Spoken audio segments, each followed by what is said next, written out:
Muy buenos días a todos. Hoy comenzamos con el tema de nociones de neuroanatomía, médula espinal y bulbo raquídeo. El sistema nervioso central comienza a desarrollarse a partir de la cuarta semana de vida intrauterina, a partir de lo que es el embrión trilaminar, constituido por las tres capas, el ectodermo, mesodermo y endodermo. Precisamente a nivel de lo que es el ectodermo del embrión trilaminar, en un engrosamiento denominado la placa neural, es donde se va a formar una invaginación denominada el surco neural y a cada lado se va a formar las dos crestas neurales. Esta invaginación va a prolongarse mucho más profundamente y al final se va a convertir en tubo neural, en el cual se va a fusionar lo que son las crestas neurales.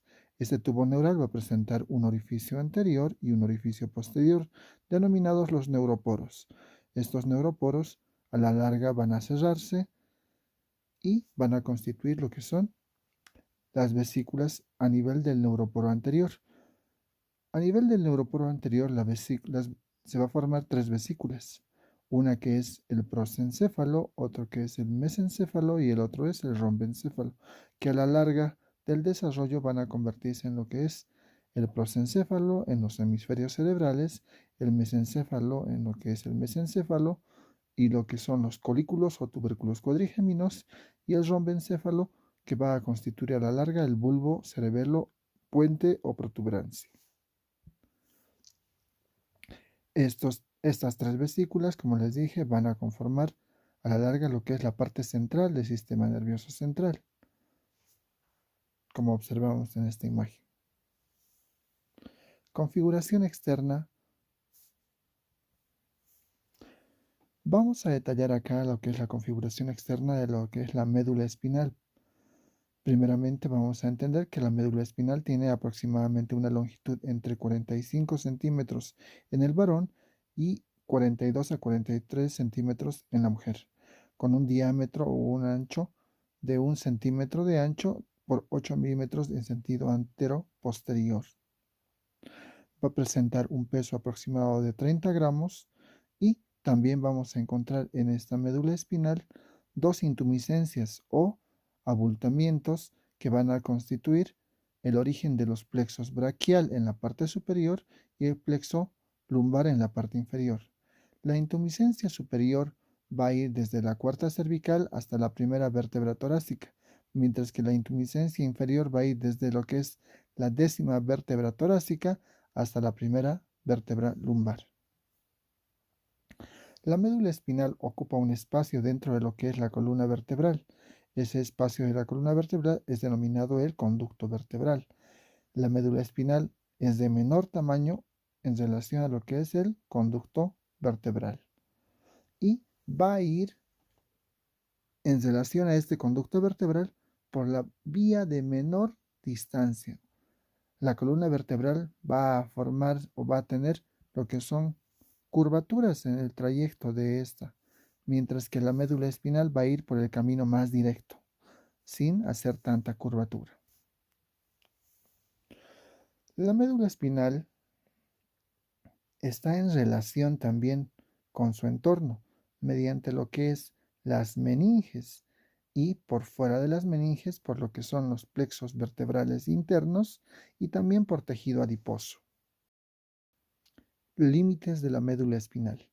La médula espinal presenta dos límites, un límite superior constituido por lo que es una línea tangencial en relación al borde superior de la primera vértebra cervical, el atlas, y otra línea igualmente a nivel de lo que es la segunda vértebra lumbar. Inferiormente a la segunda vértebra lumbar, la médula espinal no se encuentra presente dentro del conducto raquídeo. Lo que sí se encuentra presente son las prolongaciones de los nervios raquídeos. Y una de esas prolongaciones más importantes, y es continuación de la médula espinal, es el cono medular. Del cono medular se prolonga inferiormente una extensión rudimentaria denominado el filum terminale, el cual se va a insertar en lo que es la cara posterior del hueso coxis. Primeramente vamos a comprender que el sistema nervioso central está constituido por lo que es el encéfalo y la médula espinal. Del encéfalo se desprenden cordones nerviosos denominados los nervios craneales, mientras que de la médula espinal se desprenden cordones nerviosos denominados los nervios espinales. Acá observamos una imagen en la cual se desprenden los cordones nerviosos, tanto sean las raíces posteriores y las raíces anteriores de lo que es la médula espinal. Para su estudio, la médula espinal, vamos a ver que presenta una configuración externa, un surco medio anterior, un surco medio posterior, un surco colateral anterior o anterolateral y un surco colateral posterior o posterolateral. Estos surcos van a dividir a la superficie de la médula espinal en cordones, un cordón anterior, un cordón lateral, un cordón posterior. En relación al cordón posterior, va a existir otro surco denominado surco paramediano, el cual va a dividir el surco o cordón posterior en dos elementos, un fascículo medial y un fascículo lateral, que posteriormente vamos a nombrarlos. A nivel de su configuración interna, la médula espinal va a estar constituida por una sustancia gris central organizada a manera de una letra H o de la forma de una mariposa. Esta sustancia gris central está constituida por un asta anterior, un asta posterior y un asta lateral. ¿Y qué es esta sustancia gris central? No son nada más que cuerpos neuronales. ¿Y qué es la sustancia blanca? La sustancia blanca no son nada más que los axones o extremidades de las neuronas, que van a irse a formar o reunir a manera de cordones nerviosos denominadas las raíces nerviosas. Acá observamos la raíz anterior y la raíz posterior. ¿Cómo se identifican? Se identifican con la presencia de un ganglio. A la raíz posterior, siempre la raíz posterior es de carácter sensitivo, mientras que la raíz anterior es de carácter motor. Ambas raíces se unen, se fusionan y configuran o conforman lo que es un nervio raquídeo, y este nervio raquídeo tiene doble funcionalidad. Es sensitivo, motor. Y también por unas cuantas fibras que parten desde lo que es el asta lateral, también pueden presentar función vegetativa. Acá observamos primeramente la raíz posterior, la cual es de carácter aferente, o sea que recibe la información desde la periferia hacia la parte central, mientras que la raíz anterior o raíz motora es de carácter eferente, o sea motor, que va a ir la información desde la parte central, o sea de los núcleos correspondientes en la médula espinal, específicamente en la sustancia gris central, hacia la periferia. Como dije, es de carácter motor. Por eso, cualquier sensación dolorosa, como sea el pinchazo de una aguja, va a pasar desde lo que son los nervios periféricos hacia, por medio del cordón y raíz posterior, hacia la parte posterior o hasta posterior de la sustancia gris central de la médula espinal. Mientras que las órdenes motrices u órdenes efectoras para elementos musculares van a partir desde el asta anterior hacia la raíz anterior y van a poder efectuar los movimientos como ser el movimiento de las manos. Aparte de estas dos sensibilidades, o sea, la porción sensitiva y la porción motriz, vamos a encontrar también la vegetativa y otros tipos también de percepciones. La médula espinal se halla contenida dentro de lo que es el conducto raquídeo, dentro de lo que es la columna vertebral. mientras que el encéfalo se halla contenido dentro de lo que es el cráneo. Cada elemento o cada estructura de la médula espinal, como dije, se halla contenido dentro de un conducto ubicado en el centro de lo que es la columna vertebral. Ese conducto se denomina el conducto raquídeo. La configuración interna de la médula espinal, como anteriormente dijimos, la sustancia gris central forma lo que es la forma de una letra H, mientras que la sustancia blanca periférica se va a dividir en cordones, como ser el cordón anterior, el cordón lateral y el cordón posterior.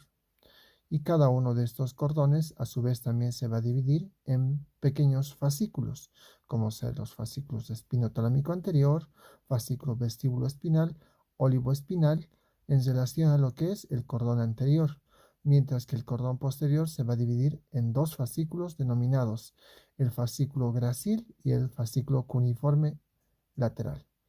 Fascículo gracil en relación a la línea media o surco medio posterior, y el fascículo cuneiforme en relación a lo que es el surco colateral posterior. Ambos fascículos están divididos por el surco paramediano posterior, mientras que el cordón lateral va a estar dividido por lo que es el fascículo espino cerebeloso posterior, el fascículo espino talámico lateral y el fascículo espino cerebeloso anterior. Cada uno de estos fascículos también van a ir a dividir y a interconectar diversas partes del sistema nervioso central.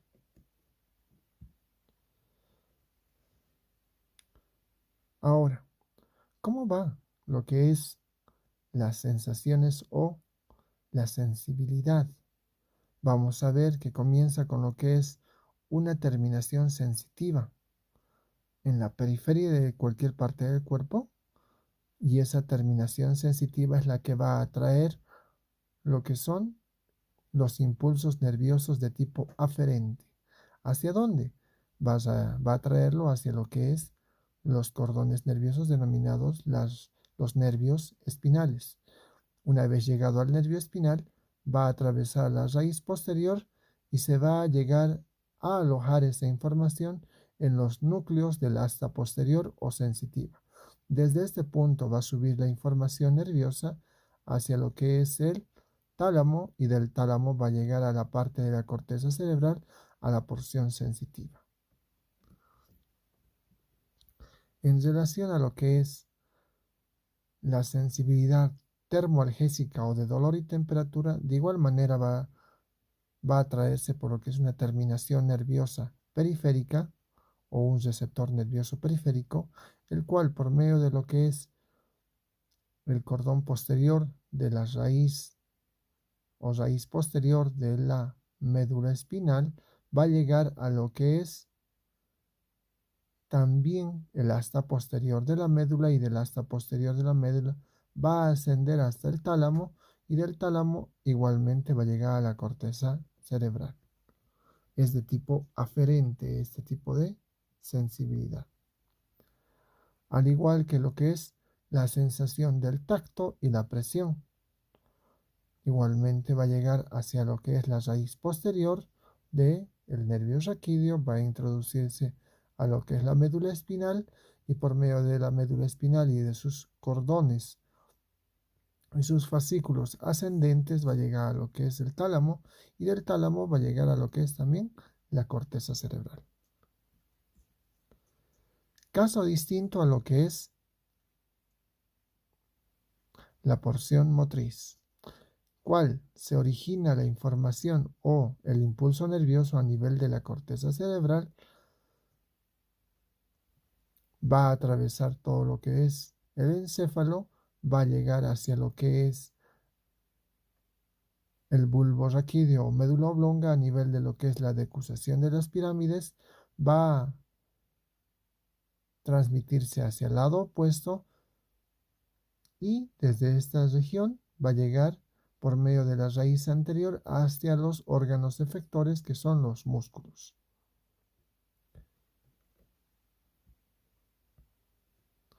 En relación a lo que es los 4 últimos pares craneales, estos se originan a nivel de lo que es el bulbo raquídeo o médula oblonga.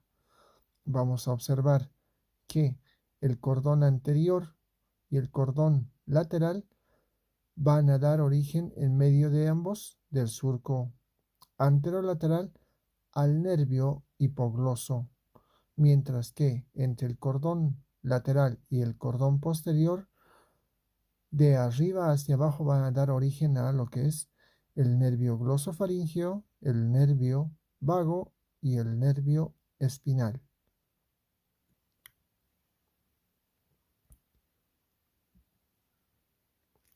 La cara posterior de la médula oblonga va a estar abierta en su parte superior. Esta zona se va a denominar el piso del cuarto ventrículo. Y en esta zona y en esta región del piso vamos a observar regiones más diminutas que son dependientes de algún nervio craneal. Por ejemplo, el triángulo del nervio hipogloso, que está en relación a lo que es el núcleo del nervio hipogloso. El núcleo del nervio vago o neumogástrico.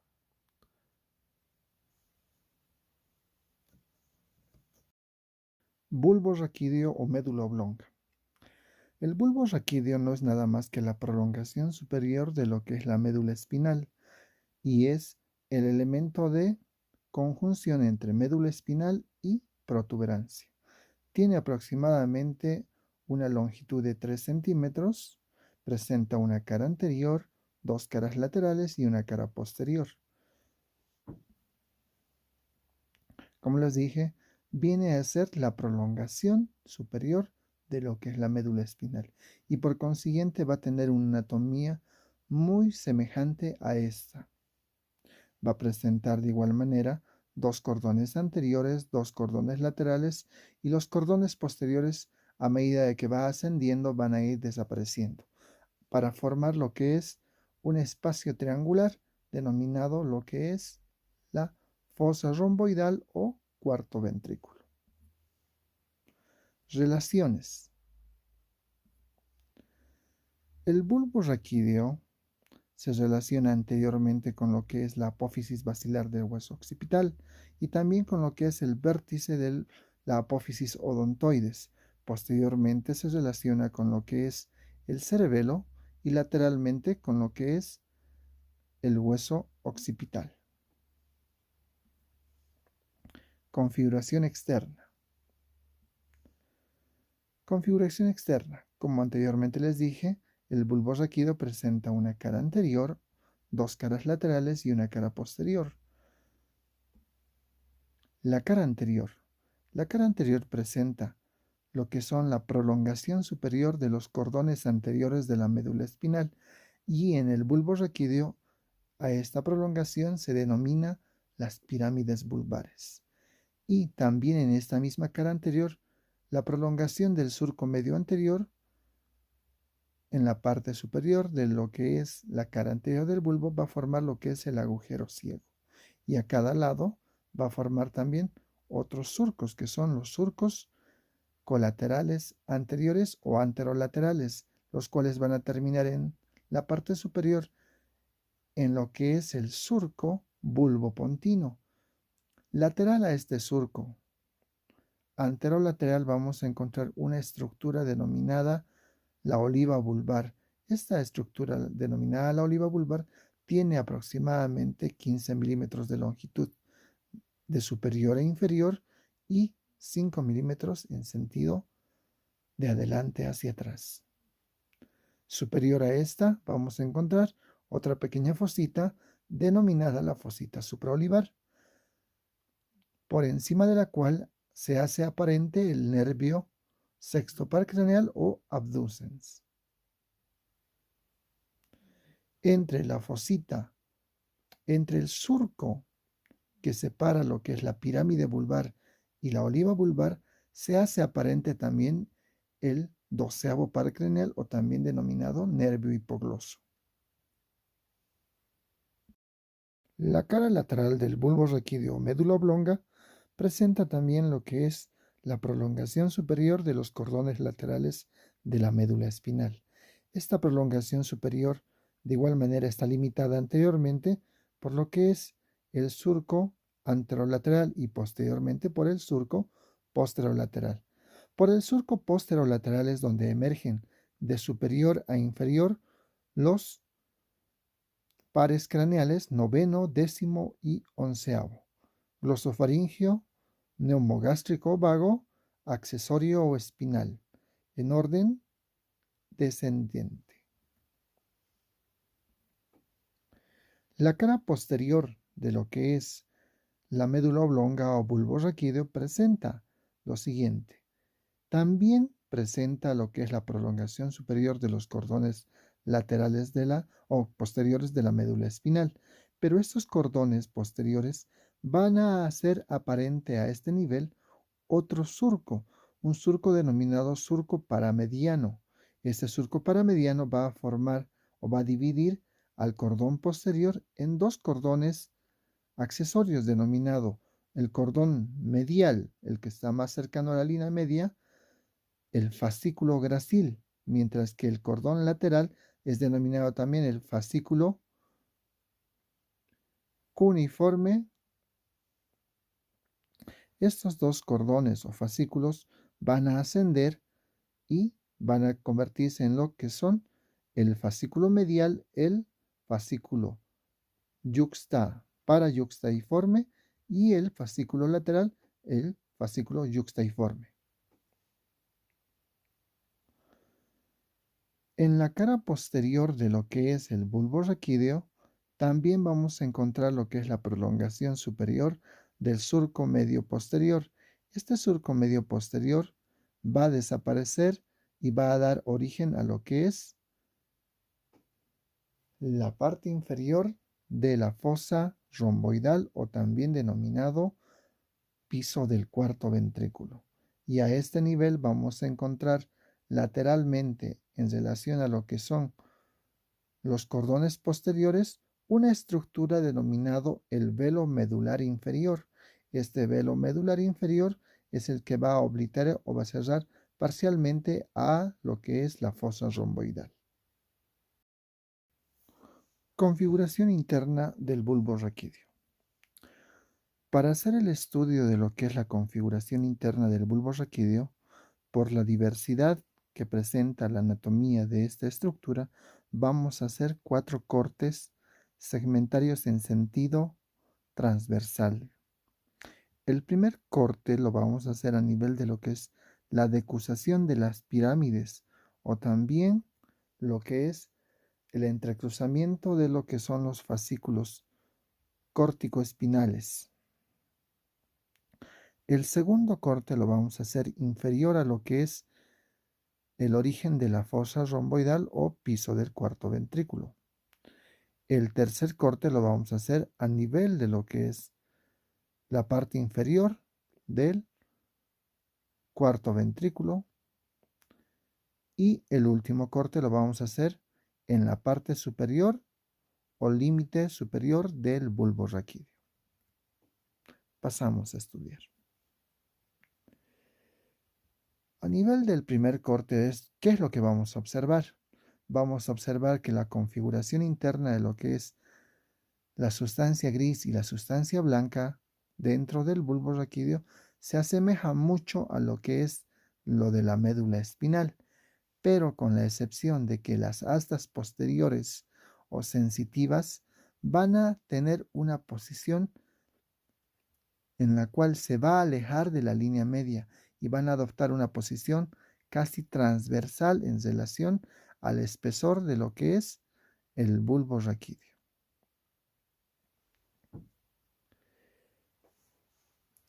En el siguiente corte, que se encuentra inferior a lo que es el cuarto ventrículo, vamos a encontrar que existe el entrecruzamiento de lo que son los fascículos córtico-espinales y también existe una separación de lo que es el asta anterior del resto de la sustancia gris, haciendo que este cúmulo nervioso sea sea independiente y alejado de lo que es la base.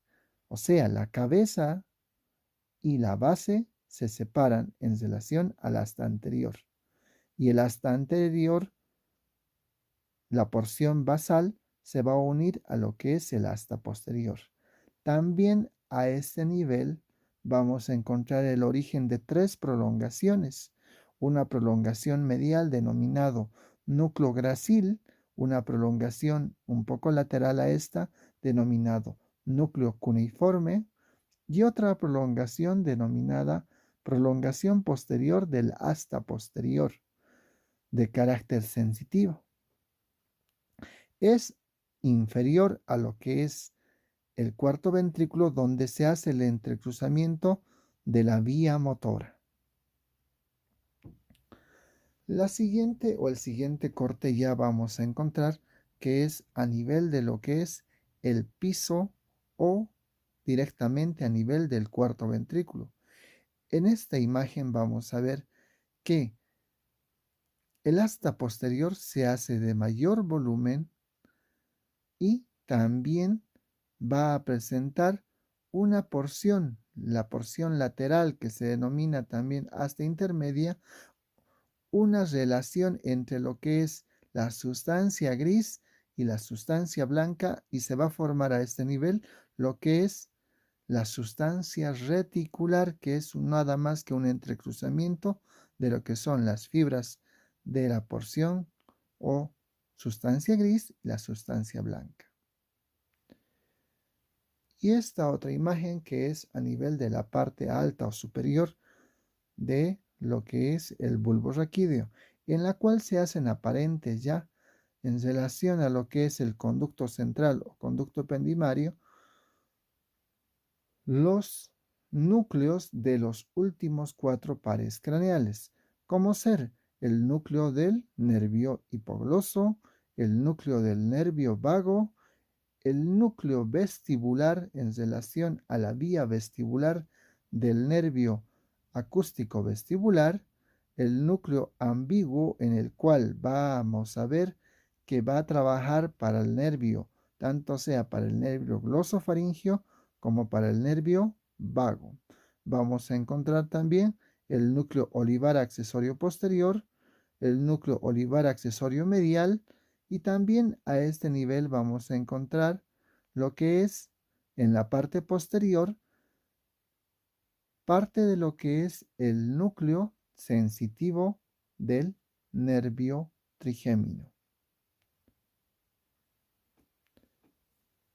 Acá en una imagen mucho más detallada, esta es a nivel un poco inferior a lo que es la decusación de las pirámides o entrecruzamiento de la vía motora. Acá se observa ligeramente la desviación lateral del asta posterior.